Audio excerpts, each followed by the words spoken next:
Good morning সবাইকে। আজকে সকালটা আমার চা বানানো দিয়ে শুরু হলো। চা খাই না আমি, কিন্তু আজকে শ্বশুরমশাইকে চা বানিয়ে দিয়ে আমারও একটু খেতে ইচ্ছে করলো, সেজন্য চা খেয়ে নিলাম। এবারে আজকে শাশুড়িমায়ের পুজোর সব কাজবাজ করছিল, আমি পারছি না, সেজন্য সবজি আমি কাটছি, নইলে সবজি মা কেটে দেয়। এই যে শাক টাকগুলো দেখতে পাচ্ছ, এগুলো ওই শাশুড়ি মারা দিয়েছে, এই চাল কুমড়োটাও দিয়েছে। ওদেরকে কোন ভাগনা এসে দিয়েছিল দেখে আমাদেরকে অল্প দিয়েছে। তারপর আমি বিনস আর পুঁই শাক বেছে নিয়ে এই যে রান্না করতে চলে আসলাম। এখন বিনস ভাজবো একটা কড়াই, আর এটাতে পুঁই শাক রান্না করবো। এদিকে আমার রান্না চলছে, আর এদিকে মা বাবারা কালকের একটু বাসি ভাত ছিল, কালকে রাতে কেউই ভাত খায়নি, বাবাও খায়নি, দাদাও খায়নি, মাও সেরকম খায়নি, সেজন্য অনেক ভাত বেঁচে গেছে।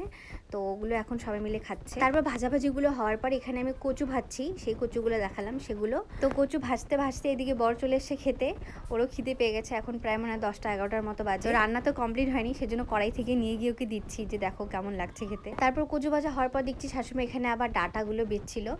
এগুলো পরে রান্না হবে, যদি খায় তাহলে পরে রান্না হবে। তারপর সবার খাওয়া দাওয়া হয়ে গেছে, এখন আরাম করে আমি ফ্যানের পাশে বসলাম খেতে। প্রথমে চিড়ে দই দিয়ে খাবো, তারপরে একটু ভাত খাবো। তো আজকে সকালটা এভাবে কাজ বাজ খাওয়া দাওয়া দিয়ে শেষ হলো।